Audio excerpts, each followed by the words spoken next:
So here is the second problem. X Limited and Y Limited are two companies carrying on the business in the same line activity. Their balance sheet as on 31st March 2015 are given below. So first ಇಲ್ಲಿ balance sheet ಕೊಟ್ಟಿದ್ದಾನೆ. ಯಾವುದನ್ನು ಎಲ್ಲೆಲ್ಲಿ transfer ಮಾಡಬೇಕು ನೋಡಿ. Share capital, equity shareholders account, general reserve, equity shareholders account, secured creditors and current liabilities realization account, and assets, all the assets to be transferred to realization account, land and building, plant and machinery, investment, stock, debtors and cash. The two companies decided to amalgamate into XY Limited, which is the new company, that is purchasing company XY Limited. The following further information given. All assets and liabilities of two companies except investments are taken over by XY Limited. ಅಂದರೆ ಎಲ್ಲ assets, possible liabilitiesನ take over ಮಾಡ್ತಿದ್ದಾರೆ. ಅಸೆಟ್ಸಲ್ಲಿ they can take over all the assets, liabilities that they can take over secured loan and the current liabilities. But ಇನ್ವೆಸ್ಟ್ಮೆಂಟ್ಸ್ನ take over ಮಾಡ್ತಿಲ್ಲ. If any asset is not taken over, that is to be considered both the sides of realisation account. Debit side book value, credit side realised value if any are book value. ಅದು note ನಿಮಗೆ ಬರ್ಸಿದೆ. Investments except investments are taken over by XY Limited. ಅಂದರೆ investments ಬಿಟ್ಟು ಇನ್ನೆಲ್ಲ assets, possible assets and liabilities take over ಮಾಡ್ತಿದ್ದಾರೆ. Each share in Y Limited is valued 25 rupees for the purpose of amalgamation. Each share in X Limited is valued 15 rupees for the purpose of amalgamation. Just you have to first we have to calculate number of shares. A number of shares barata, that should be multiplied with 15 rupees and the 25 rupees.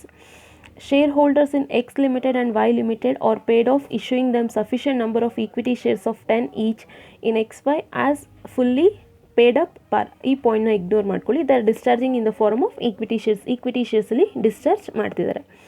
Next, show the journal entries. ಇದರಲ್ಲಿ ledger accounts try ಮಾಡಿ and opening ಎಂಟ್ರೀಸ್ನ try ಮಾಡಿ.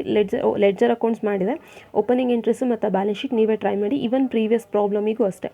So that is balance sheet amalgamation under the nature of purchase. ಇದು purchase ಮೆಥಡಲ್ಲಿದೆ, ಅವರೇ specify ಮಾಡಿ ಕೊಟ್ಟಿದ್ದಾರೆ. So ಪ್ರಾಬ್ಲಮ್ನ ಐಡೆಂಟಿಫೈ ಮಾಡಿದ್ದಾಯಿತು. That is amalgamation the nature of purchase. PC calculate ಮಾಡ್ಕೊಬೇಕಾರದು ನೆಟ್ ಪೇಮೆಂಟ್ ಮೆಥಡ್. ಯಾಕಂದರೆ ಇಲ್ಲಿ ನಂಬರ್ ಆಫ್ ಶೇರ್ಸ್ ಅಂದರೆ ವ್ಯಾಲ್ಯೂ ಪರ್ ಶೇರ್ ಕೊಟ್ಟಿರೋದ್ರಿಂದ ನೆಟ್ ಪೇಮೆಂಟ್ ಮೆಥಡಲ್ಲಿ ಕ್ಯಾಲ್ಕುಲೇಟ್ ಮಾಡ್ತೀವಿ. ನೆಟ್ ಅಸೆಟ್ ಮೆಥಡ್ ಅಂದರೆ ಅಸೆಟ್ಸ್ ವ್ಯಾಲ್ಯೂ, ರಿಯಲೈಸ್ಡ್ ವ್ಯಾಲ್ಯೂ ಕೊಟ್ಟಿರಬೇಕು, ಇಲ್ಲೇನೂ ಕೊಟ್ಟಿಲ್ಲ. ಸೊ ಹಾಗಾಗಿ ನೆಟ್ ಪೇಮೆಂಟ್ ಮೆಥಡಲ್ಲಿ PCನ ಕ್ಯಾಲ್ಕುಲೇಟ್ ಮಾಡಬೇಕಾಗತ್ತೆ. ಸೊ PC ಕ್ಯಾಲ್ಕುಲೇಷನ್ ಇದೆ ನೋಡಿ ಇಲ್ಲಿ. So that we have calculated PC to be calculated net payment method. So first number of shares. X ಲಿಮಿಟೆಡ್ದು ಕ್ಯಾಪಿಟಲ್ ಇರೋದು 6 lakh, ವ್ಯಾಲ್ಯೂ ಪರ್ ಶೇರ್ ಇರೋದು 10. ನಂಬರ್ ಆಫ್ ಶೇರ್ಸ್ ಆಗೋದು 60,000. ಎಕ್ಸ್ ಲಿಮಿಟೆಡ್ದು value per share value ಎಷ್ಟಿದೆ, 15 rupees. In the same way that is for Y Limited, 2 lakh divided by 10, 20,000. These two are the old capitals given in the balance sheet. So 20,000 into 25, that is 5 lakhs. So the complete purchase consideration is discharged in the form of equity shares. Equity shares ಅಲ್ಲಿ discharge ಮಾಡ್ತಿದ್ದಾರೆ. Investments is not taken over by the purchasing company, so it is to be considered both the sides of realization account. ಎರಡೂ ಕಡೆನೂ ಬರುತ್ತೆ realisation ಅಕೌಂಟಲ್ಲಿ. ಇಲ್ಲೆಲ್ಲ assets as it is consider ಮಾಡಿದೆ. Land and building, plant and machinery, investment, stock, debtors and cash. Here we have to consider the possible liabilities, that is secure loan and the current liabilities. Along with that investments take over ಆಗ್ತಿಲ್ವಲ್ಲ, so ಹಾಗಾಗಿ by cash account ಅಂತ consider ಮಾಡಬೇಕಾದ್ರೆ cash or bank account, that is investments realised.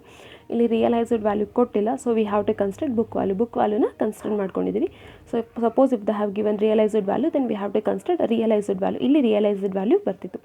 Along with this we have to consider purchase consideration that is 9 lakh and 5 lakhs. So total ಮಾಡಿದಾಗ so X ಲಿಮಿಟೆಡ್ದು tally ಆಗುತ್ತೆ and Y Limited you have to balance ಮಾಡಬೇಕಾಗುತ್ತೆ. That is profit of rupees 1 lakh. Then purchasing company, that is XY Limited. In realization account it is by XY Limited account. XY Limited account ಅಲ್ಲಿ to realization account. And credit side, how they are discharging the PC? They are discharging the PC in the form of equity shares, that is by equity shareholders account. Then equity shareholders account, balance brought down and general reserve balance sheet ಅಲ್ಲಿರೋದು. In realization account it is to equity shareholders account. Equity shareholders account ಅಲ್ಲಿ by realization account. Then in XY Limited by equity shareholders ಅಲ್ಲಿ to equity shares in XY Limited account. So Y ಲಿಮಿಟೆಡ್ದು tally ಆಗುತ್ತೆ, X ಲಿಮಿಟೆಡ್ದು tally ಆಗಲ್ಲ. X Limited ಈ ಕಡೆ 10 lakh ಇದೆ, ಈ ಕಡೆ 9 lakhs ಇದೆ. So that you have to balance, ಇದನ್ನು ಬ್ಯಾಲೆನ್ಸ್ ಮಾಡಬೇಕು. And balancing figure that is cash account ಅಂತ ಬ್ಯಾಲೆನ್ಸ್ ಮಾಡಬೇಕಾಗುತ್ತೆ. And the last thing that is cash account ಮಾಡಬೇಕಾಗತ್ತೆ.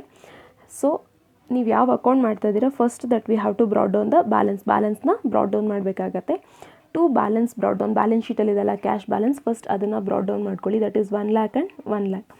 ನೆಕ್ಸ್ಟ್ ರಿಯಲೈಸೇಷನ್ ಅಕೌಂಟಲ್ಲಿ ಏನಾಗಿದೆ, ಟು ಕ್ಯಾಶ್ ಅಕೌಂಟ್, ಕ್ಯಾಶ್ ಅಕೌಂಟಲ್ಲಿ ಏನಾಗುತ್ತೆ by realisation account, again realisation ಅಕೌಂಟಲ್ಲಿ ಬೈ ಕ್ಯಾಶ್ ಅಕೌಂಟ್.